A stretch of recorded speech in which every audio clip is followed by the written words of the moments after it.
جہاں پہ ایک غیر ملکی اور اجنبی زبان کو ٹھوس ٹھوس کر نافذ کیا جا رہا۔ یعنی تماشا یہ ہے کہ کسی پاکستانی کی زبان انگریزی نہیں ہے، اور یہ وہ زبان ہے جو برطانیہ کے علاوہ پورے یورپ میں بولی نہیں جاتی۔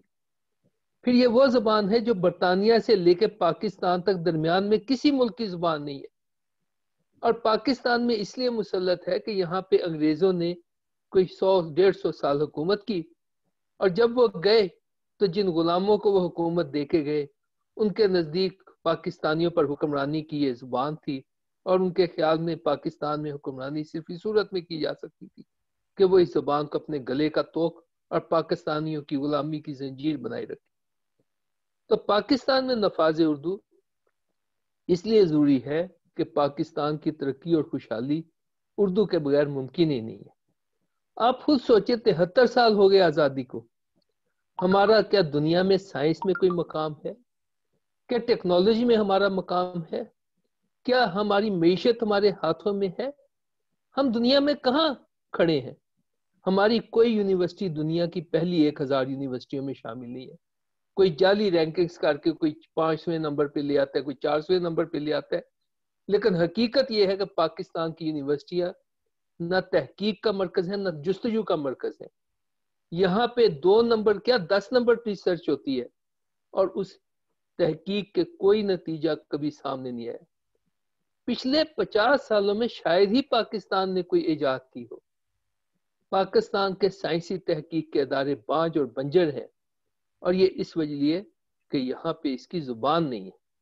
پاکستان میں پاکستان کی زبان ہو، یہاں کے نوجوان اس اپنی زبان میں تعلیم حاصل کریں، تو پھر ان پر علم کے دروازے کھلیں گے، پھر وہ تحقیق کی طرف جائیں گے، پھر وہ جستجو کی طرف جائیں گے، پھر وہ نئی نئی ایجادات کریں گے، دنیا کے اندر سائنسدانوں کی صف میں ان کا بھی شمار ہوگا۔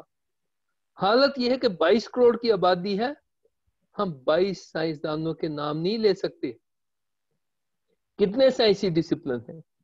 آپ دنیا کے اندر کسی پاکستانی ماہر نباتیات کا نام لے لیں، ماہر حیوانات کا نام لے لیں، ماہر ارضیات کا نام لے لیں، کسی ریاضی دان کا نام لے لیں، کسی ماہر طبیعیات کا نام لے لیں، ماہر کیمیا کا نام لے لیں، ممکن ہی نہیں ہے۔ دنیا کے اندر پاکستانی سائنسدانوں کا کوئی مقام نہیں، اور یہ اس وقت جب یہ دنیا کا 5واں بڑا ملک ہے۔ یہاں کی آبادی 22 کروڑ ہے، 22 کروڑ لوگوں کی آبادی کا ملک، اور دنیا میں ان کا کوئی مقام نہیں۔ یہ حالات ہیں ہمارے۔ آپ اب نے یہاں سائنس اور ٹیکنالوجی کی بات کی، میں آپ سے سوال کرنا چاہوں گا کہ سائنس اور ٹیکنالوجی کو قومی زبان میں کیسے تبدیل کریں گے؟ اکثر ہم سے بھی پوچھا جاتا ہے، آپ بھی ہمیں تسلی بخش جواب سے آگاہ فرمائیں۔ کیسے تبدیل کرنا ہے؟ اس میں کون سی دیر لگتی ہے؟ ہمارے جو ماہر تعلیم ہے، کیا وہ اس قابل نہیں ہے کہ میٹرک سے لے کے MSc تک سائنس کی کتابیں اردو میں لکھ سکیں؟ اگر وہ اس قابل نہیں تو انہوں نے اب تک کیا سیکھا ہے؟ انہوں نے کیا علم حاصل کیا؟ چلے ان پہ مٹی ڈالے۔ آج حکومت کہے کہ ہم نے اردو میں کتابیں چھاپنی ہے، اور وہ بین الاقوامی اور قومی اخبارات میں، جرائد میں ٹینڈر دے، جناب یہاں قطاریں لگ جائیں گی، 22 کروڑ لوگوں کے لیے کتابیں چھاپنی ہے، ایک ایک کلاس میں 20-20 لاکھ طالب علم ہے، یہاں پہ میک ملن، ویلی، پیک، آکسفورڈ، کیمبرج، اور یہ سارے جو بین الاقوامی ادارے ہیں، اور یہاں پہ مقامی ادارے جو ہے وہ قطار باندھ کے کھڑے ہو جائیں گے، ہمیں دیں، ہم یہ چھاپتے ہیں، ہم اردو میں لکھیں گے بھی، معیار بھی قائم کریں گے، اور آپ کو سستی ترین کتابیں دیں گے۔ ہماری حکومتوں میں تو ذرا سی جسے کہتے ہیں حکمت نہیں ہے۔ حکمت ہوتی تو آج ہم دنیا کی ٹھوکروں میں نہ پڑے ہوتے، آج ہم ترقی کے کسی مقام پہ ہوتے۔ تو جہاں تک سائنس اور ٹیکنالوجی کی کتابیں چھاپنے کی بات ہے، اگر دنیا ہمیں انگریزی میں کتابیں چھاپ کے دے سکتی ہے، منافع کما سکتی ہے، دولت حاصل کر سکتی ہے، تو انہوں نے تو کاروبار کرنا ہے، وہ اردو میں چھاپ کے دے دیں گے۔ اس کے لیے صرف اس عزم کی ضرورت ہے کہ ہم نے پاکستان کو ترقی دینی ہے۔ ہم اس ملک کے وفادار ہیں، ہم غدار اور ملک دشمن نہیں ہیں، ہم تعلیم کا بیڑا رک نہیں کر رہے ہیں۔ یہ جو ہمارے ہاں بیٹھے ہیں، میں ابھی بعد میں آپ کا کسی اور سوال کے جواب میں بتاؤں گا کہ یہ ہماری تعلیم کی جڑیں کس طرح سے کاٹ رہے ہیں۔ تو اگر پاکستان کو ترقی دینی ہے، اگر پاکستان کو دنیا میں کوئی مقام دینا ہے تو اس کے لیے ہمارا سارا نصاب تعلیم، میں جب سارے کی بات کرتا ہوں تو میری ذہن میں پہلی جماعت سے لے کے پی ایچ ڈی تک ساری جماعتیں اور سارے مضامین شامل ہوتے ہیں. ہمیں تمام مضامین کی تعلیم اردو میں دینی ہوگی، پھر ہمارے ہاں سائنسدان پیدا ہوں گے، پھر ہمارے ہاں ٹیکنالوجسٹ پیدا ہوں گے. اور جہاں تک کتابیں چھاپنے کی بات ہے، یہ کوئی مسئلہ ہی نہیں ہے. میں ایسے فیس بک گروپ میں ہوں جہاں لوگ ایک دن میں 10 20 50 مضامین سائنسی لکھتے ہیں سائنسی موضوعات پر اور اردو میں، اور وہ بہترین انداز میں لکھے جاتے ہیں، بہترین سمجھ آتے ہیں. تو یہ جو اتنے ڈھیروں ڈھیر یونیورسٹیوں کے پروفیسر اور کالجوں کے پروفیسر اور ماہرین تعلیم اور پھر ہمارے ٹیکسٹ بک بورڈ اور پتہ نہیں کون کون سے ادارے ہیں یہاں پہ، ان سب کو کہیں کہ آپ اردو میں لکھیں، کتابیں اردو میں لکھی جائیں گی. آج حکومت کہے، آج دسمبر کی 20 تاریخ ہے، کہ ہم نے اگلے تعلیمی سال سے سارا نصاب اردو میں کرنا ہے، تو جناب 3 مہینے ہیں، یہ ہو جائے گا. لیکن جس طرح یہ انگریزی کی طرف قوم کو لے کے جا رہے، یہ ملک دشمنی کے سوا کچھ نہیں ہے. یہ پاکستان کا بیڑا کر دیں گے، یہ یہاں سے چلے جائیں گے جب سے پہلے حکمران جا چکے ہیں، اور یہاں پہ گرد اور دھول اور دھند کے سوا کچھ نہیں ملے گا. تو پاکستان کے لیے اردو کا نفاذ انتہائی ضروری ہے. جی آپ نے یہاں حکومت کی بات کی، وفاقی وزیر تعلیم شفقت محمود جو ہمارے ساتھ جو ہمارے تعلیمی نظام کے ساتھ کر رہے ہیں، آپ اس بارے میں کیا کہتے ہیں؟ وہ اس ملک کی تعلیمی نظام کی جڑیں کاٹ رہے ہیں، وہ اس ملک کے ساتھ دشمنی کر رہے ہیں. میں غداری کا نفذ تو نہیں دوں گا، لیکن جو کچھ وہ کر رہے ہیں وہ اس سے کسی طور کم نہیں ہے. یکساں نصاب کے نام پہ جو کھلواڑ وہ تعلیم کے ساتھ کر رہے ہیں، اس کی دنیا میں مثال ملنا ممکن نہیں ہے. ہم یکساں ثابت وہ تعلیم ایسی کے بات باتیں میں کر آتے رہے ہیں، ہم یکساں ثابت تعلیم کی طرف بعد میں آتے ہیں. وزیر تعلیم نے جو ہماری تعلیمی نظام کے ساتھ کر رہے ہیں آج کل، اس بارے میں آپ کے کیا خیال ہیں؟ وہ کہتے ہیں جی کہ تعلیم جو ہے وہ پرائمری سطح پہ اردو میں دے لو یا مقامی زبانوں میں دے لو، اور وہاں پہ تماشا یہ کر رہے ہیں کہ سائنس اور ریاضی جو ہے وہ انگریزی میں پڑھائی جائے گی. کوئی ان وزیر تعلیم صاحب سے پوچھے کہ ان کے سر کے اندر دماغ ہے، اور دماغ ہے تو عقل ہے اس میں؟ ان کو پتہ ہی نہیں. سائنس اور ریاضی کی تعلیم اپنی زبان کے علاوہ کسی غیر ملکی زبان میں دینا ممکن ہی نہیں ہے.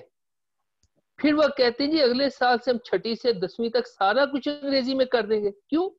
کیا پاکستانی بچوں کی جینز تبدیل ہو جائیں گی، وہ انگریزوں کے بچے ہو جائیں گے؟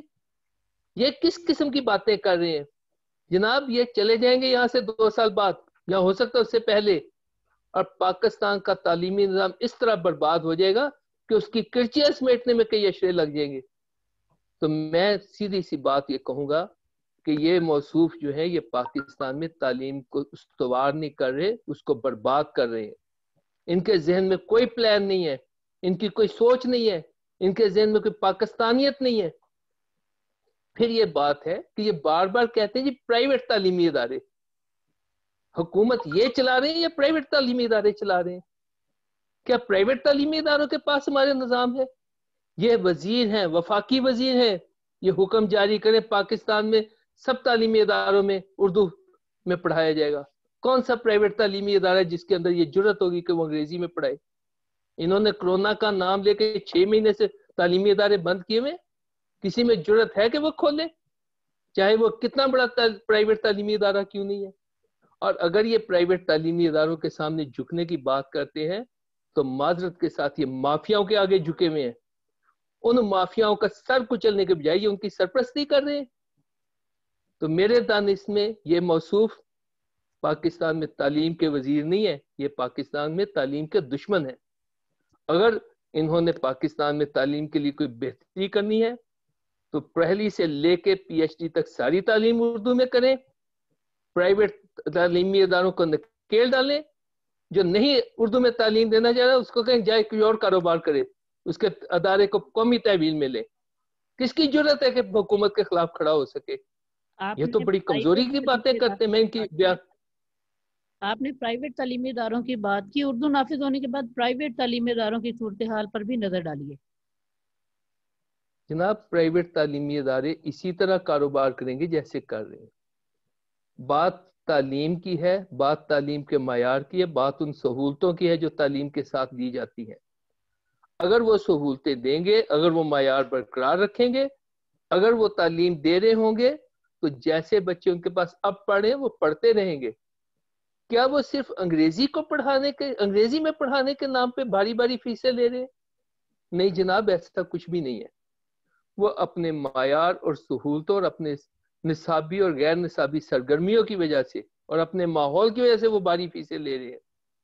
تو میں نہیں سمجھتا کہ اردو نافذ کر دی جائے تو کسی پاکستان بھر میں کسی پرائیویٹ تعلیمی ادارے میں یہ جرت ہو کہ وہ حکومت کے سامنے کھڑا ہو سکے. اور حکومت کے بعد بڑا تعلیم کا پرائیویٹ اداروں پر کیا اثرات مرتب ہوں گے؟ جو یکساں نصاب تعلیم موصوف تجویز فرما رہے ہیں وہ زہر ہے پاکستان کے تعلیمی نظام کے حق میں. اگر یہ یکساں نصاب تعلیم لگانا چاہتے ہیں تو نصاب تعلیم کا خاکہ بنائیں، اس کو اوپر ماہرین کی رائے لیں. جو انہوں نے ماہرین کی رائے ابھی لی ہے اس پہ انہوں نے کوئی عمل نہیں کیا. پاکستان بھر کے چوٹی کے ماہرین انہیں کہہ رہے تھے کہ جناب اردو کو ذریعہ تعلیم بنائیں، انہوں نے اسے انحراف کیا ہے. تو اگر یہ یکساں نصاب تعلیم بنانا چاہتے ہیں تو پہلے تو یہ کہ چوٹی کے ماہرین سے وہ نصاب بنوائیں، پھر یہ ہے کہ سارے کا سارا نصاب اردو میں کریں. اس کے بعد یہ ہے کہ انگریزی کی تعلیم کسی سطح پہ بھی دینے کی کوئی ضرورت ہی نہیں ہے. انگریزی کون سی عالمی زبان ہے؟ مجھے سمجھ میں نہیں آتا. عالمی زبان تو فرینچ بھی ہے، عالمی زبان تو اسپینش بھی ہے، عالمی زبان تو عربی بھی ہے. ہر وہ زبان جو ایک سے زیادہ ملکوں میں بولی جا رہی ہے یا سرکاری زبان ہے وہ عالمی زبان ہے. پاکستان میں کتنے لوگ ہیں جو فرینچ پڑھتے ہیں؟ پاکستان میں کتنے لوگ ہیں جو اسپینش جانتے ہیں؟ پاکستان میں کتنے لوگ ہیں جو جرمن جانتے ہیں یا روسی جانتے ہیں؟ تو جب اردو میں سب کچھ ہوگا تو انگریزی کی پاکستان میں وہی حیثیت ہو جائے گی جو فرینچ کی ہے یا روسی کی ہے یا جرمن کی ہے یا اسپینش کی ہے. کسی کو ضرورت ہی نہیں پڑے گی انگریزی کو جاننے کی. تو انگریزی کی کسی سطح پہ تعلیم کی کوئی ضرورت نہیں. پہلی بات تو یہ کہ سارے سطحوں پہ اردو میں تعلیم دی جائے. ہاں کوئی زبان پڑھانی ہے تو 2-3 سالوں کے لیے پڑھا دیں، 6 سے 8ویں تک. آج سے 30-40 سال پہلے عربی تھی، فارسی تھی اور زبانیں تھی، وہ 6 سے 8ویں تک بطور اختیاری مضمون کے پڑھاتے تھے. بچے پڑھتے تھے، اس کی شدھ بدھ حاصل ہو جاتی تھی. بعد میں اگر کوئی اس کو اعلیٰ سطح پہ پڑھنا چاہتا تو اس کے اندر ماسٹر کر لیتا تھا. تو 6 سے 8ویں تک کسی قومی یا بین الاقوامی زبان میں سے کوئی زبان جو ہے وہ پڑھائی جائے. اس میں کوئی 20-25 زبانوں کا ایک بنا دیا جائے مجموعہ، جس میں سے کوئی ایک زبان بچے منتخب کر لیں، حیثیت اس کی اختیاری ہو. 3 سالوں کے اندر بچے اس کی اچھی شدھ بدھ حاصل کر لیں گے، لکھنے پڑھنے کے قابل ہو جائیں گے، کسی حد تک سمجھ بھی جائیں گے. اس کے بعد اگر ضرورت ہو بعد کے سالوں میں وہ ایم اے کریں، تخصیص کریں، بعد میں اسپیشلائزیشن کریں. لیکن جہاں تک تعلیم کی بات ہے، ریاضی کی، سائنس کی، فزکس کی، کیمسٹری کی، مطالعہ پاکستان کی، معاشرتی علوم کی، وہ ساری کی ساری اردو میں ہونی چاہیے. جس دن یہ تعلیم اردو میں ہوئی سمجھے کہ اس دن پاکستان آزاد ہوا، سمجھے کہ اس دن پاکستان جو ہے وہ ترقی کے سفر پر روانہ ہوئے. جب تک یہ اردو میں نہیں ہوتی ہمارا پستیوں کا سفر جاری رہے گا. میں آپ کو دلچسپ بات بتاؤں، جب ہم پڑھ رہے تھے تو کہا جاتا تھا پاکستان ترقی پذیر ملک ہے. آج جب ہم بڑے ہیں اور ہمارے بچے پڑھ رہے ہیں تو ہمارا ملک پسماندہ ملکوں میں شامل ہو چکا ہے. جیسے افریقی ممالک میں بچے قحط سے مرتے ہیں، بھوک سے مرتے ہیں، آپ تھر میں جائیں ہر سال سینکڑوں بچے مر جاتے ہیں. کوئی قحط سے مر جاتا ہے، کوئی دوائیاں نہ ملنے سے مر جاتا ہے. یہ ہماری صورتحال ہے. تو یہاں پہ ہمارے بچوں کے لیے، ہمارے نوجوانوں کے لیے تعلیم جو ہے وہ اردو میں ہونی چاہیے. پھر ہمارے بچے علم حاصل کریں گے، پھر ہمارے بچے فہم حاصل کریں گے، پھر وہ تحقیق اور جستجو کریں گے. میں بات دہرا رہا ہوں مگر یہ بار بار کہا جانا ضروری ہے کہ ہمارے ہاں تحقیق کے، جستجو کے، ترقی کرنے کے مواقع اس وقت تک بند ہیں جب تک یہاں غیر ملکی زبان مسلط ہے. یہ غیر ملکی زبان مسلط کریں اور ہم قیامت تک اسی طرح دنیا کی ٹھوکروں میں پڑے رہیں گے. ہم اٹھ نہیں سکیں گے. اٹھنے کے لیے، دنیا کے اندر ترقی کرنے کے لیے، دنیا کے اندر آگے بڑھنے کے لیے ہمیں اردو میں تعلیم دینی ہوگی. ذرا سوچیں، چین ہم سے 2 سال بعد آزاد ہوا، آج کہاں ہے؟ کوریا ہم سے 14 سال بعد آزاد ہوا، آج کہاں ہے؟ بنگلہ دیش ہمارا حصہ تھا، ہم سے الگ ہوا، 49 سال ہونے کو آئے ہیں، وہ ہم سے آگے نکل گیا، ان کا سکہ ہم سے آگے نکل گیا۔ تو یہ وہ مثالیں ہیں کہ ہم دیکھتے ہیں کہ وہ ملک جو ہم سے ہمارے بعد آزاد ہوئے، جاپان دوسری جنگ عظیم میں برباد ہو گیا، جرمنی برباد ہو گیا، لیکن ان سب ملکوں میں ایک مشترکہ خاصیت ہے، انہوں نے اپنی زبان کا دامن نہیں چھوڑا، وہ اپنے بچوں کو تعلیم اپنی زبان میں دیتے رہے۔ کہتے ہیں کہ جب جاپان نے دوسری جنگ عظیم میں ایٹم بم کا سامنا کیا، اس کے بادشاہ نے ہتھیار ڈالے تو اس نے صرف ایک مطالبہ کے سامنے رکھا جو فاتح لوگ تھے، کہ میرے ملک کے بچے اپنی زبان میں تعلیم حاصل کریں گے۔ اسی طرح جب چین آزاد ہوا تو اس نے سارے مشنری، سارے انگریزوں کو کہا نکل جاؤ، ہمیں تمہاری ضرورت نہیں ہے۔ تو اس وقت انہوں نے کہا نہیں جی، ہم چین میں رہیں گے، ہم خدمت کریں گے، ہم آپ کو چینی میں پڑھائیں گے۔ انہوں نے کہا مجھے تمہاری ضرورت ہی نہیں ہے، چینی میں بھی پڑھانے کی ضرورت نہیں، میرا ملک چھوڑو، میں اپنے ملک کے بچوں کو خود تعلیم دے لوں گا۔ تو پاکستان جو ہے وہ اس وقت ترقی کے سفر پہ روانہ ہوگا جب یہاں پہ اس کی زبان نافذ ہوگی، جب یہاں پہ بچے اپنی زبان میں تعلیم حاصل کریں گے۔ دیکھیں میں بات کر رہا ہوں، آپ کو ایک ایک لفظ سمجھ آ رہی ہے، آپ بات کرتے ہیں مجھے سمجھ میں آتی ہے۔ جب ہی ہم غیر ملکی زبان میں چلے جاتے ہیں، ہم ایک مصنوعی ماحول میں چلے جاتے ہیں، ہم فہم سے کٹ جاتے ہیں، ہم ابلاغ سے کٹ جاتے ہیں۔ تو جب ہم فہم سے، ابلاغ سے، رسائی سے کٹ جاتے ہیں تو ہمارا علم جو ہے وہ منتشر ہو جاتا ہے، وہ بچوں تک پہنچتا ہی نہیں۔ میں اکثر مثال دیا کرتا ہوں، میں نے پہلے بھی بتایا کہ میں نے ماسٹرز کیا باٹنی میں، نباتات میں۔ اب میں نے جتنا پڑھا میں نے ماسٹرز لیول تک، بی ایس سی لیول تک، ایف ایس سی لیول تک جتنی انگریزی میں لکھی ہوئی اس کتابیں تھیں کوئی پوری نہیں پڑھی، اور میں دعوے سے کہتا ہوں پاکستان میں کوئی بھی پوری کتاب نہیں پڑھتا۔ نوٹس لیے، سوالوں کے جواب حاصل کیے، پتہ کیا کہ امتحانوں میں کون کون سے سوال آتے ہیں، ان کے جوابات کے رٹے لگائے۔ ہر کتاب میں سے 20 25 سوال بن جاتے ہیں، ایف ایس سی بھی ہوگی، بی ایس سی بھی ہوگی، ایم ایس سی بھی ہوگی۔ کتنے فیصد پڑھا ہوگا سارے سلیبس کا؟ شاید 10%، شاید 8%۔ اس کی بیس پہ امتحان دے کے میں ایم ایس سی ہو گیا، اور یہی حال سارے لوگوں کا ہے۔ یہی کتابیں اردو میں ہوتی، مجھے یاد ہے میٹرک تک اردو میں تھی، ہم شوق میں ساری کتاب پڑھ جاتے تھے کہ چلو یہ نئی کتاب آئی ہے، دیکھیں اس میں کیا ہے۔ پھر جب استاد جماعت میں پڑھاتے تھے تو ہم گھر آ کے اس کو دہرا لیتے تھے خود سے، ٹیوشن پڑھنے کی ضرورت نہیں پڑتی تھی، اکیڈمی میں جانے کی ضرورت نہیں پڑتی تھی۔ لیکن جو ہی ہم ایف ایس سی میں پہنچے، کتابوں سے رشتہ کٹ گیا، علم سے رشتہ کٹ گیا، اور ہم نے بس پاس ہونے کو، اچھے نمبر لینے کو ترجیح دے دی۔ کتابوں میں کیا علم ہے، کیا ہم نے سیکھنا ہے، اس کی ہمیں کوئی خبر نہیں تھی۔ تو یہ پوری پاکستانی قوم کا یہ حال ہے۔ جتنے پاکستان میں 2 نمبر تھیسس لکھے جا رہے ہیں ایم ایس سی میں، پی ایچ ڈی میں، دنیا بھر میں اس کی مثال نہیں ملتی، کیونکہ وہ تھیسس صرف لکھے جاتے ہیں، پڑھے نہیں جاتے۔ اور لکھے کیسے جاتے ہیں؟ کوئی ادھر سے چرایا، کوئی ادھر سے چرایا۔ اب انہوں نے پلیجرزم کا شروع کر دیا، چیکنگ کرنی، تو لوگوں نے اور رستے نکال دیے اس کی چوری کے۔ لیکن حقیقی جسے کہتے ہیں اصلی کام مفقود ہے، لوگ کرتے ہی نہیں ہیں، اور اسی کی وجہ سے ہمارے سائنسی تحقیقی ادارے کچھ نہیں کر رہے۔ آپ دیکھیں کرونا کے حوالے سے کسی پاکستانی سائنسی تحقیق کا کوئی کام نظر میں آیا؟ کتنے ادارے ہیں پاکستان میں سائنسی تحقیق کے؟ میں بتاتا ہوں، Pakistan science foundation, Pakistan agriculture research council, national institute of health, Agha Khan health university, king Edward medical university, national university of health sciences, اور پھر اور ادارے ہیں۔ ان میں سے کسی ادارے کی کوئی ایک تحقیق سامنے آئی؟ کسی نے کوئی کام کیا کرونا کی حقیقت جاننے کے بارے میں، اس کی ویکسینیشن کے بارے میں، اس کے علامات کے بارے میں؟ جو کچھ مغربی ممالک سے آتا رہا وہ قبول ہوتا رہا، جو کا توں لگایا جاتا رہا، ان میں سے اکثر باتیں غلط ہو گئی، کرونا چلتا رہا۔ ہم نے پتہ نہیں کس وجہ سے زیادہ نہیں ہوئی اس کے شکار، ہم نے ڈھول پیٹنا شروع کر دیا، بڑے کامیاب ہو گئے۔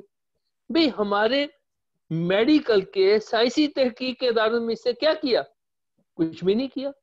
وہ ظفر علی مرزا صاحب روز آ جاتے تھے ٹی وی پہ, پتا چلا کوئی فراڈ کرا کے غائب ہو گئے. کیا کیا انہوں نے؟ تو یہ جو پاکستان ہے اس میں تعلیم کے نام سے پچھلے 73 سال سے فراڈ کا سلسلہ جاری.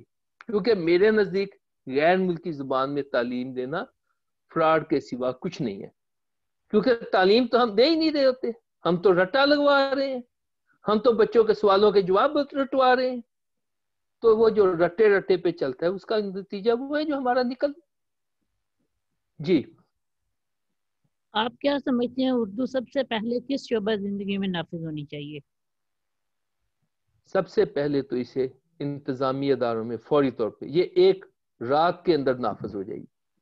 آج کہیں کہ کل سے ساری خط و کتابت, کل سے سارے احکامات, کل سے ساری ہدایات اردو میں جاری ہوں گی, ہونا شروع ہو جائیں گی. بھئی جب وہ انگریزی میں سب کچھ کر لیتے ہیں جو کسی کی زبان نہیں, کسی کو آتی بھی نہیں ہے, ماری موٹی نقل کی چوری کے, ادھر سے لیٹر پکڑا ادھر سے پکڑا, اس کو جوڑا اس کو لگایا, لیٹر تیار کر کے بھیج دیا, اور غلطیاں بھی بے شمار ہوتی ہیں, اور وہ اس کی نیت پہ چلتے ہیں, مفہوم پہ نہیں چلتے. میں نے عدالت کے فیصلے پڑھے ہیں, نیت پہ فیصلے پڑھے جاتے ہیں, اگر ان کا مفہوم پڑھ کے جو لکھا وہ کر کیا جائے تو شاید فیصلہ کچھ کا کچھ ہو جائے. تو سب سے پہلے تو انتظامی اداروں میں, حکومتی اداروں میں اردو نافذ ہو. سارے سیکریٹریٹ, سارے ادارے, سارے محکمے وہ اردو میں خط و کتابت شروع کریں, اردو میں احکامات ہدایات دینی شروع کریں, اردو میں اطلاع نامے جاری کرنے شروع کریں. پتہ لگ جائے گا کہ ہم اردو کی طرف آگے. آپ کے دوسری پاس بات یہ نفاذ اردو کے لیے کیا تجاویز ہیں کہ ہم جی میں کیسے اردو اسی نافذ کر سکتے ہیں کی پاکستان؟ بات کر رہا ہوں کہ سب سے پہلے تو انتظامی اور کاروباری یہ جو کاروباری مملکت چلانے والے ادارے ہیں وہاں پہ اردو نافذ کی جائے, اور ایک انتظامی حکم دے دیا جائے کہ کل سے سارے اداروں میں اردو میں خط و کتابت ہوگی اور سارے امور سے انجام دیے جائیں گے. ہو جائے گا. جس کسی کو اردو مشکل لگے اسے پوچھیں جی آپ کو مشکل لگتی ہے, انہیں وہ مشکل ہے, اسے کہ آپ پاکستان میں نوکری کرنے کے قابل نہیں ہے, آپ استعفیٰ دے کر جائیں. جناب 2 دن کے اندر اندر ساری اردو ہو جائے گی. اس کے بعد میں مقابلے کے امتحانات کی بات کر رہا تھا کہ مقابلے کے امتحانات اردو میں ہو. بہت شور مچائیں گے جی انگریزی میں ہم نے بی ایس سی کیا, جی انگریزی میں پڑھ کے ایم ایس سی کی ہے, تو 2% رزلٹ ہی آتا ہے نا. تو انہیں کہ یہ بھی آپ کا امتحان ہے کہ آپ نے جو انگریزی میں پڑھا اس کو اردو میں کتنا اچھا بیان کر سکتے ہیں. 6 مضامین ہے نا لازمی, ایک پریسی کمپوزیشن کا, ایک ایسے کا, ایک ایوری ڈے سائنس کا, ایک پاکستان افیئر کا, ایک کرنٹ افیئر کا, ایک اسلامیات ہے. تو انہیں کہ یہ سب اردو میں کریں. مضمون جو انگریزی میں لکھواتے ہیں اردو میں لکھوائیں, جو قواعد و انشاء انگریزی کی ہے وہ اردو میں کروائیں. تو 6 لازمی مضمون ہو گئے اردو میں. اس کے بعد اختیاری مضامین انہوں نے کہ جی اردو میں ہوں گے, آپ نے دے سکتے ہیں, دے نہیں دے سکتے تو کوئی بات نہیں. جو انگریزی کے رٹے لگا کے 2 سال تیاری کرتے ہیں وہ اردو میں رٹے لگانے شروع کر دیں گے. شروع میں رٹے لگے گا, بعد میں وہ علم کے زور پہ کر لیں گے. تیسری جائے آ جاتی ہے شعبہ تعلیم. تو جیسے میں نے پہلے کہا کہ تعلیم کے شعبے میں آج اعلان کریں کہ جناب ہم نے اگلے سال مارچ سے, اگلے تعلیمی سال سے ہم نے اردو نافذ کرنی ہے. سارے مصنفین کو, پبلشرز کو بلائے, انہیں کہیں جی یہ نصاب ہے ہمارا, اس کے مطابق کتابیں ہمیں اردو میں چاہیے. میٹرک تک تو ویسے 10 سال پہلے پڑھایا جاتا تھا, ابھی بھی پڑھایا جاتا ہے, ابھی بھی کتابیں اردو میں چھپتی ہیں, تو میٹرک تک تو وہ لگائی جائے. اس کے بعد F S C, B S C, M S C, B A B S C یا بی ایس, جو بھی سسٹم چل رہا ہے اس کی کتابیں تیار کروائیں. یہ مارچ تک سارا آپ کو مواد مل جائے گا. وہ لکھیں گے بھی, وہ چھاپیں گے بھی, وہ آپ کو دے بھی دیں گے, اور آپ اگلے تعلیمی سال سے اردو کو نافذ کر دیں. یہ اتنا ہی آسان ہے جتنی آسان میں گفتگو کر رہا ہوں. اور اگر یہ حکومت ہماری, اور اگر ہمارے وزیر تعلیم اگر یہ سب کچھ نہیں کر سکتے تو یہ حکومت میں کیوں بیٹھے ہیں؟ یہ چھوڑ دیں حکومت. اگر یہ انگریزی کو میں ایک نظام چلانا چاہتے تو یہ انگریز کو بلائیں. اگر ہم 47 سے پہلے غلام تھے تو ہم دوبارہ غلامی میں چلے جائیں. جب ہم ترقی نہیں,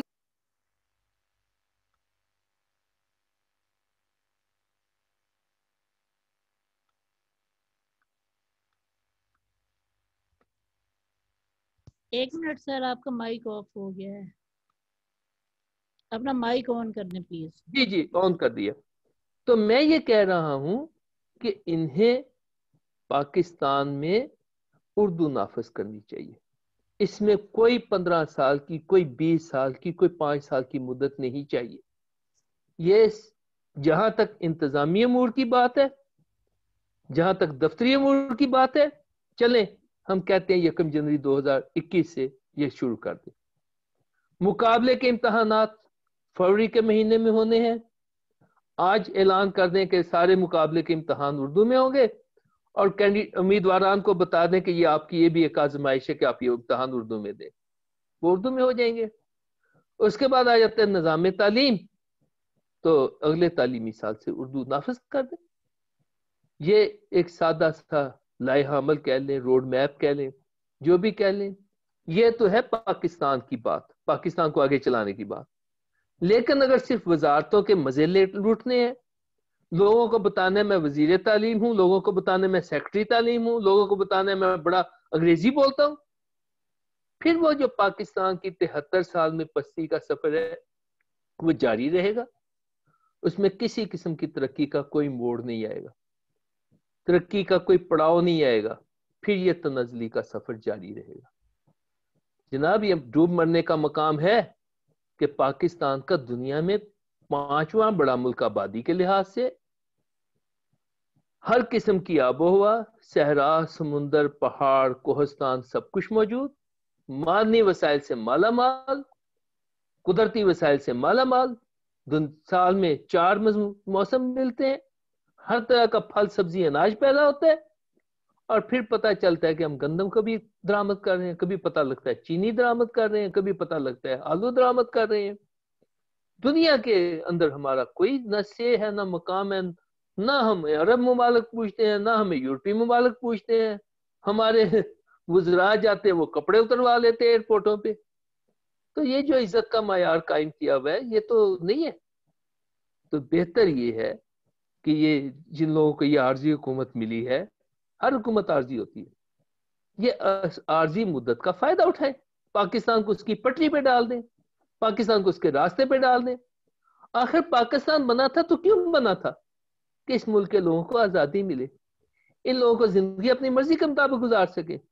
قائد اعظم کے اقوال ہیں، علامہ اقبال کی سوچ ہے، اور یہ سب کچھ. پھر میں یہاں ایک اور بات آپ کو بتاؤں. پاکستان کے اندر قائد اعظم سے بڑا کوئی رہنما نہیں. پاکستان کے اندر قائد اعظم کی سوچ سے بڑی سوچ کسی کی نہیں ہے.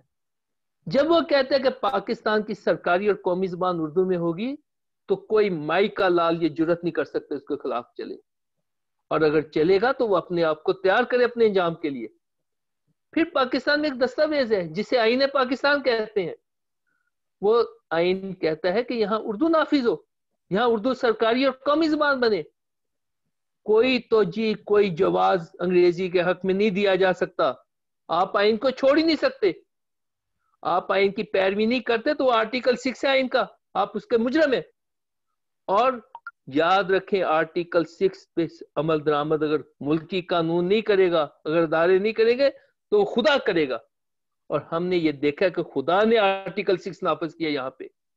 اگر کسی اور وقت میں بتاؤں گا کہ آرٹیکل 6 کس پہ لگا ہے، ذرا سانحہ مشرقی پاکستان کو ذہن میں لائیں. اس کے جو مرتکب تھا اس کو اللہ نے سزا دی ہے. تو یہ چیز ہے. تیسری بات یہ کہ ایک عدالت عظمیٰ نے حکم جاری کیا تھا 8 ستمبر 2015 کو. اس میں اس نے واضح طور پہ کہا تھا کہ یہاں پہ اردو فوری طور پہ نافذ کی جائے. وہ جو پچھلے حکمران تھے نا، ان کے اور بھی جرائم ہوں گے، لیکن ان کا سب سے بڑا جرم یہ تھا کہ جب عدالت عظمیٰ نے ان کو حکم دیا کہ یہاں پہ اردو نافذ کرو، انہوں نے اردو نافذ کرنے کے بجائے لیت و لال سے کام لینا شروع کر دیا. وہ ایک مجرم ہے عرفان صدیقی، اس کو بنایا گیا کہ یہ اردو نافذ کرے گا. اس نے ہر ممکن کوشش کی کہ یہاں پہ اردو نافذ نہ ہو. اس نے اردو کے نفاذ کے راستے میں رکاوٹیں ڈالی. پھر وہ اپنے انجام کو چلے گئے. سر ایک اور تو سوال یہ ہے آئین کہ ہائر لیول کی جو بکس ہیں جو ہم بی ایس میں یا ایم ایس میں یا پی ایچ ڈی میں پڑھتے ہیں، وہ تو پاکستانی رائٹرز کی ہیں ہی نہیں، پاکستانی لکھاریوں کی ہیں ہی نہیں. تو ان کا پھر کیا صورتحال ہو سکتی ہے؟ جناب قرآن پاک کس زبان میں اترے؟ عربی میں. تو کیا وہ ہمارے لیے نہیں ہے؟ کیا ہم نے اس کا ترجمہ نہیں کیا ہوا؟ یہ زبانیں، یہ جو کتابیں ہیں، یہ قرآن پاک سے زیادہ اہم ہو گئی ہیں، ان کا ترجمہ کیا جائے۔ ہمارے یہ جو یونیورسٹیاں پروفیسروں سے بری ہوئی ہیں، 2 نمبر پی ایچ ڈیوں سے ادارے بڑے ہوئے ہیں، ان سے کئی کتابیں لکھیں، اردو میں لکھیں، وہ کس دن کے لیے پڑھتی ہوئے ہیں یہاں پہ؟ تو ان سے کہیں کہ اردو میں لکھو، سارے نصاب کو اردو میں تیار کرو۔ مشکل انسان کی کیا بات ہے؟ جو کتاب ہے، جو علم ہے، وہ اپنی یار کہتے ہیں راکٹ سائنس سب سے مشکل سائنس ہے، دنیا کا ہر ملک اپنی اپنی زبان میں راکٹ سائنس پڑھا رہا ہے، تو وہ نہیں منتقل کر رہے۔ جرمنی والے جرمن میں پڑھا رہے ہیں، فرانس والے فرینچ میں پڑھا رہے ہیں، روس والے رشین میں پڑھا رہے ہیں، ہنگری والے ہنگیرین میں پڑھا رہے ہیں، سویڈن والے سویڈش میں پڑھا رہے ہیں۔ تو اگر ساری دنیا اپنی اپنی زبان میں ہر قسم کے علم کا پڑھا رہی ہے، تو اردو میں ایسی کون سی کمی ہے؟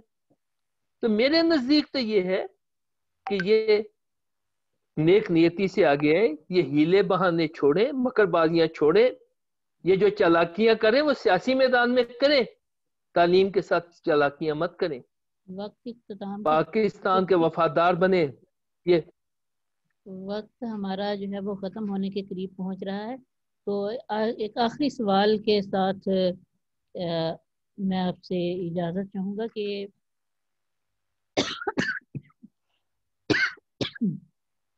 آپ کو کیسے خیال آیا کہ ہم پر مسلط کی گئی ایک غیر زبان غلام نسل پیدا کر رہی ہے؟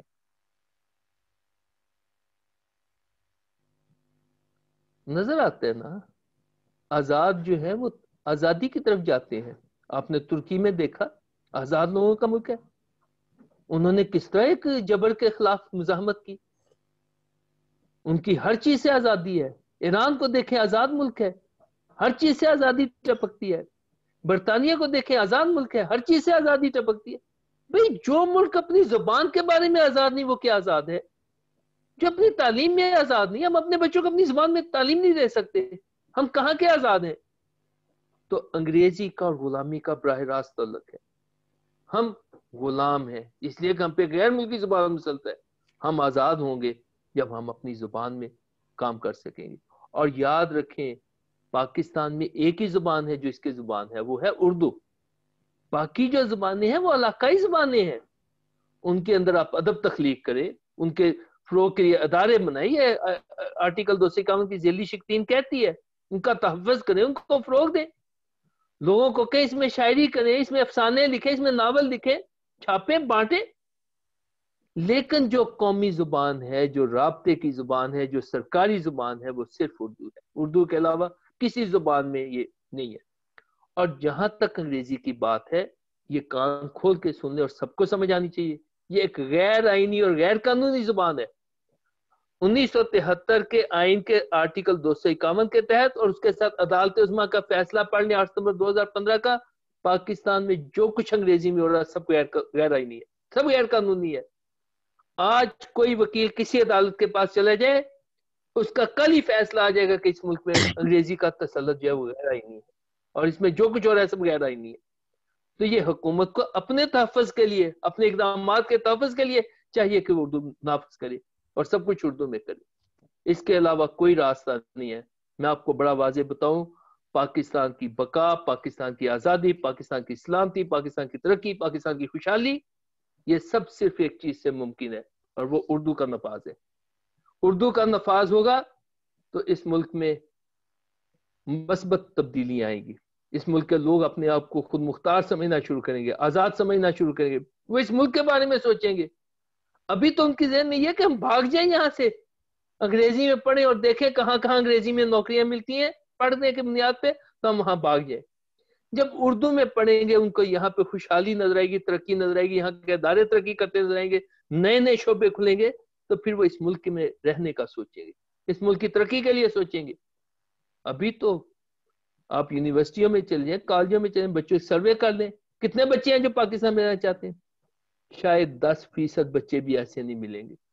تو جس ملک کے نوجوان اس اپنے ملک میں نہ رہنے چاہیے، میں نے کل پرسوں لکھا ہے، مجھے ابھی تک تردید نہیں آئی، پاکستان کے MBBS جتنے پاکستان میں اس سے زیادہ پاکستان سے باہر ہیں، پاکستان کے انجینئر جتنے پاکستان میں اس سے زیادہ باہر ہیں۔ پاکستان کے او لیول اے لیول کرنے والے جتنے پاکستان میں اس سے کہیں زیادہ پاکستان سے باہر ہے. تو جب اس ملک کا جوہر قابل اس ملک میں ہی نہیں رہے گا تو یہ ملک ترقی کیسے کرے گا؟ تو اس ملک کے اعلیٰ تعلیم یافتہ افراد کو اس ملک میں رکھنے کے لیے، اس ملک کے لوگوں کو آزادی کا احساس دلانے کے لیے، اس ملک کی ترقی میں حصہ لینے کے لیے ضروری ہے کہ یہاں پہ اردو نافذ ہو. یہ اس ملک کی زبان ہے. ہم اپنی زبان سے ہٹ کے کیسے رہ سکتے ہیں؟ میرا سوال یہ. تو بڑی سیدھی سی بات ہے کہ پاکستان میں پاکستان کی زبان نافذ کی جائے، پھر یہ ملک ترقی کے راستے پہ چلے گا، پھر یہ خوشحالی کے راستے پہ. اس کے علاوہ دوسرا کوئی راستہ ممکن نہیں. جی ہمارے ساتھ ظہیر احمد صاحب موجود ہیں، انہوں نے سوال کے لیے ہاتھ کھڑا کیا ہے، تو ان سے گزارش ہے کہ اپنا سوال پروفیسر سلیم ہاشمی صاحب سے براہ راست فرمائیں. السلام علیکم. وعلیکم السلام. پروفیسر صاحب، آپ کی کاوش، آپ کی محنت، آپ کی محبت اور عزم بہت قابل تعریف ہے. میں صرف اس میں یہ اضافہ کرنا چاہوں گا، آپ نے جو کہا کہ کتابیں جو ہیں وہ آئیں اور ترجمہ کریں. میں دو باتوں کی طرف آپ کو پوائنٹ آؤٹ کرنا چاہوں گا کہ فرانس میں، حالانکہ وہ اتنا خود مختار، اپنے ثقافت کے اوپر، اپنی زبان کے اوپر، اپنے ملک کے اوپر فخر کرنے والا ملک ہے، وہاں پر فرینچ زبان کے علاوہ اگر کوئی بندہ کوئی اور ایسا لفظ بولے جس کا مترادف فرینچ میں ہے، اس کے اوپر جرمانہ کیا جاتا ہے. یہ اب سے کوئی 8-10 سال پہلے کا واقعہ ہے، جس کے اندر 200 فرانک اور 200 فرانک 400 فرانک ایک شخص کے اوپر ایک ہی لفظ عدالت میں دہرانے کے اوپر جرمانہ ہو گیا. یہ وہاں کی قومی حمیت اور قومی غیرت کا مسئلہ ہے کہ وہ لوگ اپنی زبان کے اوپر اتنے پکے ہیں. دوسرے نمبر پہ میرے ایک ڈاکٹر صاحب دوست تھے، وہ جاپان گئے. انہوں نے کوئی زبانوں کے سے متعلق کسی آفس کا، کسی دفتر کا دورہ کیا، تو وہاں پر انہوں نے دیکھا کہ بڑے ٹیبل بچھے ہوئے ہیں. یہ کیا کر رہے ہیں جی؟ یہ لوگ جو بھی امریکہ، برطانیہ، یورپ میں کسی بھی زبان میں کوئی نئی کتاب چھپتی ہے، وہ 72 گھنٹے سے لے کر 1 مہینہ تک وہ مارکیٹ میں اس ملک کی زبان میں آ جاتی ہے، اور وہ لوگ اپنی زبان میں سارے کو سارا پڑھتے ہیں اور سارے کو سارا سمجھتے ہیں. صرف آپ کے اس جو کچھ آپ نے فرمایا ہے اس کے اندر میں اضافے کے طور پہ کہنا چاہتا تھا، میرا سوال نہیں تھا. الحمدللہ بہت فرق پڑ رہا ہے. میں نے تو آپ کے ہی اثر کی وجہ سے 2015 سے اردو میں جو پیغام ہوتے ہیں وہ بھیجتا ہوں، اور اپنے کالج کے اندر میں واحد ہوں جو کہ اردو میں ہی سارے کا سارا کام کر رہا ہوتا ہوں. ہمارے بچے صرف ہماری اپنی زبان میں سمجھتے ہیں، وہ کسی غیر زبان میں کچھ نہیں سمجھتے. 45 کی کلاس ہو، 5 لوگ کہتے ہیں کہ ہمیں انگلش سمجھ آ جاتی ہے، باقی سارے کے سارے کہتے ہیں سر ہمیں آپ اردو میں سمجھاتے ہیں. اللہ آپ کو برکت دے. مجھے بس یہی کہنا تھا. بہت شکریہ. بالکل جناب، میں اسی بات کی طرف آ رہا ہوں. آپ نے بہت ہی مناسب اضافہ کیا ہے اور بہت ہی اچھی بات کی ہے. ہم پچھلے دنوں میں علامہ جواد نقوی صاحب سے ملے. وہ بہت بڑے مذہبی رہنما ہیں اور ایک بہت بڑی یونیورسٹی جو ہے وہ چلا رہے ہیں لاہور کے اندر. انہوں نے ایران کے بارے میں بتایا کہ وہاں تصور ہی نہیں ہے کہ کسی غیر ملکی زبان کے لفظ کو جو کا تو قبول کر لیا جائے. انہوں نے مثال دی کہ ہیلی کاپٹر کے لیے، موبائل کے لیے، سم کے لیے، ہر چیز کے لیے فارسی زبان میں انہوں نے الفاظ وضع کیے ہیں. جو ہی کوئی نیا لفظ آتا ہے وہ پہلے اس کا ترجمہ کرتے ہیں. اور جیسے میں نے پہلے کہا، جیسے میں نے پہلے کہا کہ ترجمہ کرنا مسئلہ ہی کوئی نہیں ہے. آج کل تو گوگل کے اوپر ٹرانسلیشن کی سہولت ہے. آپ گوگل کے اوپر ڈالیں، وہ آپ کو آئی تھنک شاید سیکنڈوں میں وہ ترجمہ کر کے دے دے گی. اس کے بعد اس ترجمے کی نوک پلک سنوار لی جائے. اور میں نے ابھی بات کی تھی کہ ایک گروپ ایسے جہاں روزانہ 20 سے 25 مضامین 3-3 4-4 صفحے کے اردو میں لکھے جا رہے ہیں اور وہ ترجمہ کر رہے ہیں. تو جہاں تک تو ترجمے کی بات ہے وہ کوئی مسئلہ ہی نہیں ہے.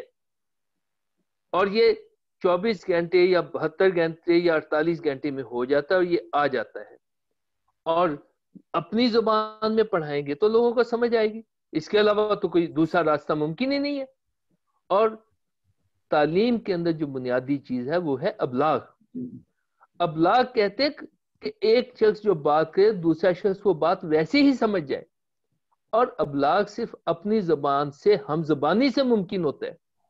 تو تعلیم کے اندر جب ہم ابلاغ کو چھوڑ دیں گے تو پھر تعلیم ممکن نہیں ہوگی.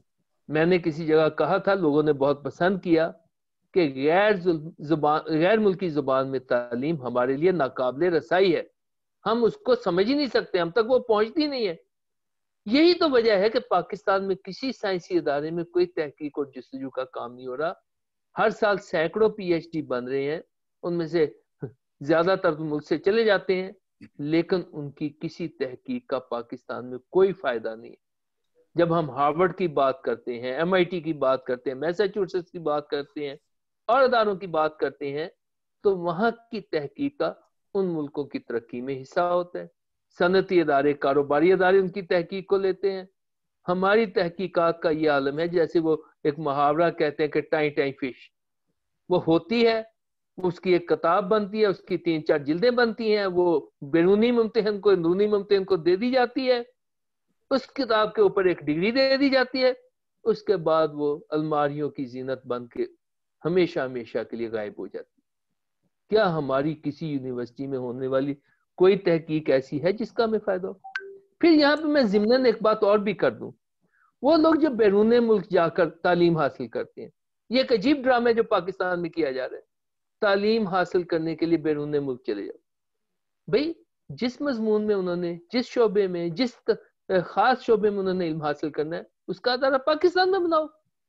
یعنی پاکستان میں ہم ادارے نہیں بنا سکتے؟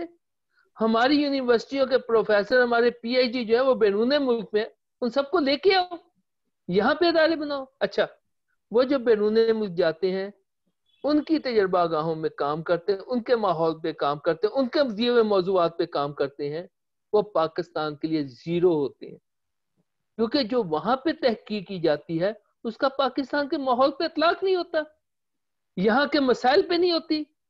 ایک مثال لے لیں کہ اتنے ہمارے ماہرین معاشیات, وہ ڈاکٹر محبوب الحق سے لے کے تو یہ جو حفیظ شیخ تک, اور دوسرے بہت سے نام ہیں, اسد عمر صاحب اس میں شامل ہیں, ان کی کاوشوں کا کوئی پاکستان میں فائدہ ہوتا ہے؟ ان کی تحقیق جستجو جو کچھ وہ پڑھ کے آتے ہیں, کوئی پاکستان کو فائدہ ہوتا ہے؟ اگر پاکستان کو فائدہ ہو تو جو پاکستان کے معیشت کا حال ہے وہ ہو. یعنی جس کا سکہ کسی زمانے میں سنتے تھے کہ وہ جو چین کا یوان ہے وہ 15 پیسے کا آتا ہے, آج پتا کریں کیا قیمت ہے اس کی. بنگلہ دیش کا ٹکا جو تھا وہ ٹکا تھا, آج وہ پاکستانی کوئی 2-2.5 روپے کا ہو گیا. انڈیا کا روپیہ جو تھا وہ کبھی بھی پاکستان کے روپے سے زیادہ قیمت کا نہیں تھا, آج وہ بھی پاکستانی 2-2.5 روپے کا ہو گیا. تو ماہرین معیشت جو باہر سے تعلیم حاصل کر کے آ رہے ہیں, جو بڑی بڑی ڈگریاں لے کے آ رہے ہیں, ان کا پاکستان کو کیا فائدہ ہے؟ تو یہ جو بیرون ملک میں تعلیم حاصل کرتے ہیں وہ اس ملک کے لیے بے فائدہ ہے. تو ایک تو یہ کیا جائے کہ جو باہر کے ملکوں میں تعلیم حاصل کرنے کا سلسلہ اس کو بھی بند کیا جائے, اور جو بیرون ملک میں P H D doctor, M B B S doctor, engineer بیٹھے ہیں, ان کو ایک مدت دی جائے, ان کو کہا جائے واپس آؤ, اس ملک کی خدمت کرو. یعنی کیسی عجیب بات ہے کہ 16 سال یا 20 سال یا 22 سال وہ یہاں پڑھتے ہیں, علم حاصل یہاں کرتے ہیں, اس ملک کا پیسہ ان پہ خرچ ہوتا ہے, اور بڑے آرام سے جا کے باہر بیٹھ جاتے ہیں. یعنی ہمارا ملک نرسری بن گیا یورپی ملکوں کا, عرب ملکوں کا, کہ ہم پنیری لگائیں, ہم اس کو پروان چڑھائیں, اور جب پھل دینے کا وقت ہے تو وہ پاکستان سے بھاگ جائیں. تو یہ جو رویے آپ کو محسوس ہوگا غیر ضروری ہے, مگر یہ اس انگریزی کا ثمر ہے جو اس ملک پہ مسلط ہے. اگر ان لوگوں نے پاکستان میں پاکستان کی زبان میں تعلیم حاصل کی ہو, یہاں پہ ادارے قائم ہو, یہاں پہ ادارے مضبوط ہوں, یہاں پہ لوگوں کے لیے نوکریوں کے مواقع ہوں, تو پھر وہ باہر کیوں جائیں؟ یہاں پہ جتنے سائنسی اور جتنے فنون کے ڈسپلن ہیں سب میں پی ایچ ڈی تک کی تعلیم ہو, وہ یہاں پہ تعلیم حاصل کریں. پھر یہاں پہ جب یونیورسٹیوں کا جال بیت جائے, جب اداروں کا جال بیت جائے, تو میں نہیں سمجھتا کہ کوئی باہر جانا پڑے گا. اکثر اوقات لوگوں سے بات کرتا ہوں کہ بیرون ملک ڈاکٹر چلے جاتے ہیں, کیا پاکستان میں ڈاکٹروں کی ضرورت نہیں رہی؟ میرا سوال یہ ہے کہ جب ایک بھی مریض یہاں مرتا ہے یا اس کو ڈاکٹر کی ضرورت ہے اور ڈاکٹر اس کے لیے نہیں ہے, تو کیسے ڈاکٹروں کو جہاز پہ بیٹھنے دیتے ہیں؟ پاکستان کے اندر سڑکیں اور پل اور ڈیم بنانے کے لیے چینی اور کورین اور دوسرے ملکوں کے انجینئر آتے ہیں, پاکستانی انجینئرز کو کیوں باہر جانے دیتے ہیں؟ اسی طرح دوسرے ہنرمند ہیں. جب ہمارے پاس سڑکیں پوری نہیں ہے, جب ہمارے پاس پل پورے نہیں ہے, جب ہمارے پاس روزگار کے مواقع پورے نہیں، ہمارے پاس فیکٹریاں نہیں ہیں، ہمارے پاس تعلیمی ادارے نہیں ہیں. تو یہ سارے پاکستان سے کھیپوں کی کھیپیں کیوں باہر جا رہی ہیں؟ پاکستان کے دنیا کے لیے خام مال تیار کرنے کی فیکٹری لگی ہوئی ہے. تو یہ پاکستان کے اندر لوگوں کے لیے مواقع پیدا کیے جائیں، یہاں پہ ڈاکٹروں کو نوکریاں دی جائیں، یہاں پہ انجینئرز کو نوکریاں دی جائیں. یہ جو غیر ملکوں سے آ جاتے ہیں ہمارے وائس رائٹ ٹائپ انجینئر، یعنی میں نے دیکھا ہے ناران کی طرف جاتے ہوئے کہ وہاں چینیوں کی بستیاں بنی ہوئی ہیں. شاید وہ لاکھوں نہیں تو ہزاروں کی تعداد میں تو ضرور ہیں. جب سی پیک کا منصوبہ بنایا گیا تھا تو کیوں نہیں اس میں رکھا گیا کہ پاکستانی ہنرمندوں کو اس میں نوکریاں ملیں گی؟ سارے کے سارے چینی بنا رہے ہیں. تو یہ ہمارے ملک کے جو حکمران ہیں نا، چاہے وہ پچھلے تھے یا یہ موجودہ ہیں، ان کو سوچنا چاہیے اپنے گریبان میں وہ کیا کہتے ہیں جھانک کے کہ کیا ہم اس ملک کے ساتھ وفادار ہیں؟ کیا ہمیں اس ملک سے محبت ہے؟ کیا ہم نے اس ملک کو صرف اپنی چراگاہ سمجھے یا یہاں پہ کوئی آبیاری کرنا بھی ہمارا کام ہے؟ تو میں تو بہت مایوسی کا شکار ہو جاتا ہوں جب ان کے حالات دیکھتا ہوں. تو پاکستان کو پاکستان بنانا ہے، پاکستان کی اس کی آزادی کا احساس دلانا ہے، پاکستانیوں کو اپنے ملک کی اونرشپ دینی ہے، تو یہاں پہ اردو نافذ کرنی ہوگی. اس کے علاوہ کوئی راستہ نہیں ہے. اس کے علاوہ اگر جو باتیں مرضی کر لیں، زمین آسمان کے جتنے چاہے کلابے ملا لیں، جتنے مرضی اعداد و شمار پیش کر دیں، جتنے مرضی خواب دکھا دیں، نہیں، یہ سب خواب جھوٹے ہیں، یہ سب اعداد و شمار جھوٹے ہیں. ان کی باتیں کھوکھلی باتیں ہیں، ان کی باتوں میں کوئی وزن نہیں ہے. اور میں یہ سمجھتا ہوں کہ اس ملک میں جب تک اردو نافذ نہیں ہوگی، یہاں پہ آزادی کا، ترقی کا، خوشحالی کا، میں یہ بار بار بات اس لیے کر رہا ہوں کہ یہ بات ہر پاکستانی کو سمجھ میں آنی چاہیے کہ ہمارے لیے اردو کتنی ضروری ہے. میں نے پہلے ایک بات کی تھی، سب سے پہلی بات، کہ یہ آکسیجن کی طرح ہے. جیسے سانس لینے کے لیے آکسیجن کی ضرورت ہے، جیسے زندہ رہنے کے لیے خوراک اور پانی کی ضرورت ہے، اس طرح ہماری ملکی زندگی کے لیے، اس قوم کے لیے اردو کی ضرورت ہے. جی، آپ کی بہت بہترین باتیں، بڑی زبردست آپ کی گفتگو سننے کا بہت مزہ آیا، اور خوشی ہوئی کہ آپ کے خیالات پاکستان کے لیے، محب وطن کے خیالات جو ہوتے ہیں وہی آپ کے خیالات ہیں. اور آپ نے اپنے قیمتی وقت میں سے ہمیں جو وقت عنایت کیا، میں دل سے شکر گزار ہوں آپ کا کہ آپ نے اتنی زبردست گفتگو کی نفاذ اردو کے حوالے سے. جو لوگوں کے سوالات تھے ان کے جوابات دیے، اور جو لوگ آپ کو سننا چاہتے ہیں اور سننا چاہتے تھے اور جنہوں نے آپ کو سنا، ان کو بھی ظاہری بات ہے مزہ آیا ہوگا، انہوں نے سنا ہوگا، اور آپ کے خیالات سے انہوں نے بھی اتفاق ضرور کیا ہوگا. اور کچھ دوست کر رہے ہوں گے اور کچھ دوست یہ سوچ رہے ہوں گے کہ اس میں فلاں نقطہ کی بات نہیں کی، فلاں کی نہیں کی. لیکن انشاءاللہ ہم اگلے انٹرویو میں آپ سے جو سوالات رہ گئے ہیں آج کے انٹرویو میں، وہ انشاءاللہ اگلے انٹرویو میں ضرور کریں گے. آپ کا بہت شکریہ کہ آپ نے اپنے قیمتی وقت میں سے ہمیں کچھ وقت عنایت فرمایا. انشاءاللہ ایک بار پھر آپ کو جو سوالات رہ گئے ہیں اس کے لیے آپ کو دوبارہ تکلیف دیں گے. آپ کا بہت شکریہ. پروفیسر محمد سلیم ہاشمی صاحب ہمارے ساتھ موجود تھے. ہم ان کے شکر گزار ہیں کہ انہوں نے ہمارے لیے وقت نکالا، اور جو درد ان کے دل میں ہے ہماری قوم کے لیے، ہمارے ایجوکیشن سسٹم کے لیے، میں سمجھتا ہوں کہ ایسے مخلص لوگوں کی ہمارے پاکستان میں بہت زیادہ کمی ہے.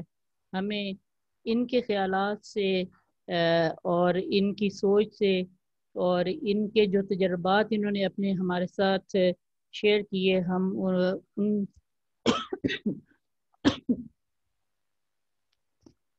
ان کے شکر گزار ہیں.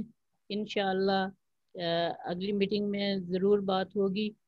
انشاءاللہ ہمارا چینل دیکھتے رہیے. انشاءاللہ اگلی میٹنگ میں ہم پاکستان قومی زبان تحریک کے بانی پروفیسر اشتیاق احمد صاحب سے انٹرویو کریں گے. انشاءاللہ آپ لوگ بھی سنیے گا، جو آج آئے ہیں اور جو نہیں آ سکے ہمارے انٹرویو کو سننے کے لیے، وہ انشاءاللہ اگلی انٹرویو میں ضرور آئیں گے. آپ سب کا، سننے والوں کا بہت شکریہ. اور اگر کوئی سوال ہو تو مجھے پرسنلی موبائل پر میسیج کر دیجیے گا، تو انشاءاللہ وہ ہم اگلے انٹرویو میں شامل کر لیں گے. آپ تمام احباب کا بہت شکریہ. پروفیسر محمد سلیم ہاشمی صاحب آپ کا بہت شکریہ. السلام علیکم. اللہ حافظ. بہت شکریہ. اللہ حافظ.